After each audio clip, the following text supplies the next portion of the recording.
አሰላሙ አሌይኩም ወረህመቱላሂ ወበረካቱ። ውድና የተከበራችሁ ሀይባይ ዩቱብ ተከታታዮች እንዴት ናችሁ?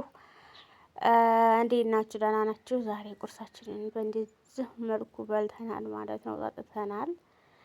ቁርስ በእንደዚህ ነው። ኢትዮጵያ እንደዚህ አይነት አለ ወይ ልትሉ ትችላላችሁ። እና ሁላችሁም ላይክ እና ሰብስክራይብ እያደረጋችኋል ሞልተዋል ማለት ነው። ደግሞ ምሳችንን ማለት ነው ዛሬ ምሳችንን ፏ አድርገን ብርያኔ ሰርተን እንግዲህ ብርያኔ ሁላችሁም ታውቁታላችሁ እና እንግዲህ አንዳንድ ጊዜ ቀየር ማድረጉ ኸይር ነው ብለን ብርያኔ ትንሰራ አድርገን ማለት ነው በላን እላችኋለሁ። ማሻአላህ ተባረከ ረህማን።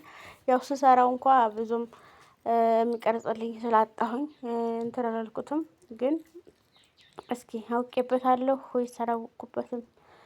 ቢያንስ ኩሽና እንኳ እኔ አልገባሁም።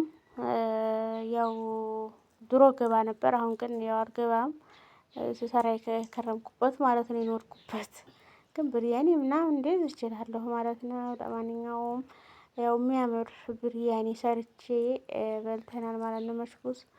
መችቡስም አይደለም ብርያኔ ነው። እኔ ብርያኔ ብዬ ነው የሰራሁት ማለት ነው። የኔ ብርያኔ በእንደዚህ አይነት ነው እና ማሻአላህ በሉ ማለት ነው። እንደዚህ አድርጋችሁ ቤታችሁ ቁጭ ብላችሁ ፏ ብትንትን ብላችሁ እንደዚህ ደስ ይላል ማለት ነው። ወላሂ በጣም ደስ ይላል። ኢንሻአላህ ለሀገራችሁ አላህ ያብቃችሁ እላለሁኝ። ላይክ ሰብስክራይብ እያደረጋችሁ አበረታቱኝ ማለት ነው።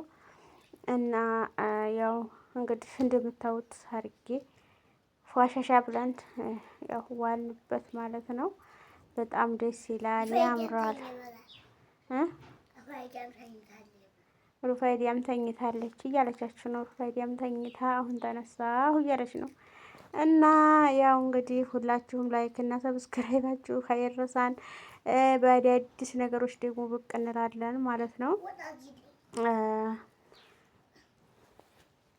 እና ብርያኒያችን እንደዚህ ሆኖ አምሮበታል ማለት ነው። ግን 1 ኪሎ 220 ብር ነው እንትኑ ማለት ነው። ሩዝ የውጭ ሩዝ ማለት ነው። የውጩ ሁለት አይነት አለ ማለት የውጭ ሆኖ አለ ዝም ብሎ ድቡልቡል ያለ ማለት ነው። ለከብሳ ራሱ አይሰሩትም። እሱን ለከብሳ ነገር የሚሰራው እሱ ለከብሳ የምትሰራው እሷ ናት ያለችው አሁን ማለት ነው። ይሄኛው ሩዝ 220 ነው። ይሄኛው ደግሞ 130 ነው ማለት ነው።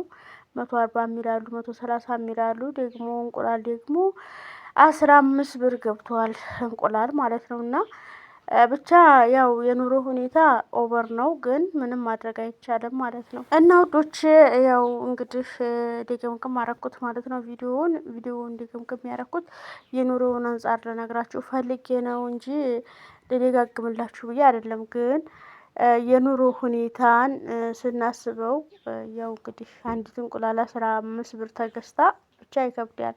ይህንን ስናስበው መንጣት የማይታሰብ ነው ማለት ነው። ግን እዚህ ያሉት በፏ ብለው ብትንትን ብለው ነው ያሉት ማለት ነው። ግን እኛ ራሳችንን በዛ በጥያቄ ሞልተን ምናምን ነው እስካሁን የቆየ ነው ማለት ነው። አረብ ሀገር ላይ ምን ይዤ ምን እንዲህ አድርጌ ምን እንድኩኝ ምናምን ብዙ ነገሮችን እንላለን ማለት ነው። ግን ይህም በቃ የማይቻል ነገር የለም። አላህ የሰጠህንን ርዚቅ ያው መጠቀም ነው ያለብን እንጂ ይሄን ሳላረግ ይሄን ሳልሰራ የሚለውን ነገር እንትን እንዲያትሉ ማለት ነው፣ እንዳታስቡት። እና ትናንት ያሩት አልበላሽም?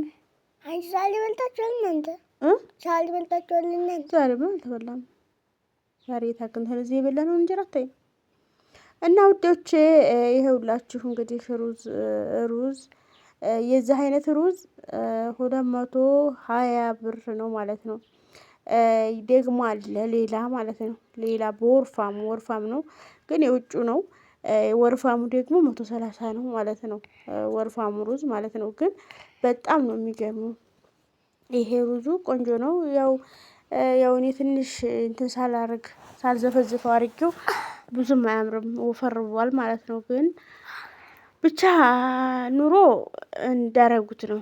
መኖር ከተባለ ከሁሉም ይኖራል ማለት በትንሿ ተብቃቅቶ መኖርን ማሰብ አለብን ማለት ነው። ሁልጊዜ በሰፊ ሳሰብ በጣም ኦቨር ነው የሚሆንባችሁና ሁላችሁም ላይክ እና ሰብስክራይብ ያደረጋችሁ አብሽሩ፣ በርቱ፣ ለሀገር ለመግባት ሞክሩ።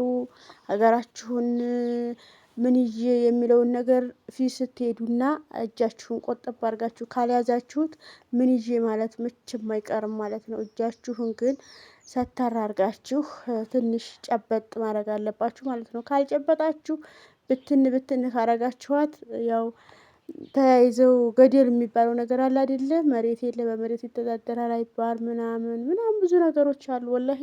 እና ራሳችሁን ጠበቅ አድርጋችሁ ለኑሮ እኖራለሁ ብላችሁ መጥናችሁ ብር ወራቱ አመቱ እለቱ ታለቀ በኋላ አይደለም ጥንቃቄ ማድረግ ያለባችሁ ጥንቃቄ የምታደርጉት ሳትሄዱ እና ሳትጨርሱ ብራችሁን ሳትልኩ በፊት ነው ማለት ነው። ወሰላሙ አለይኩም።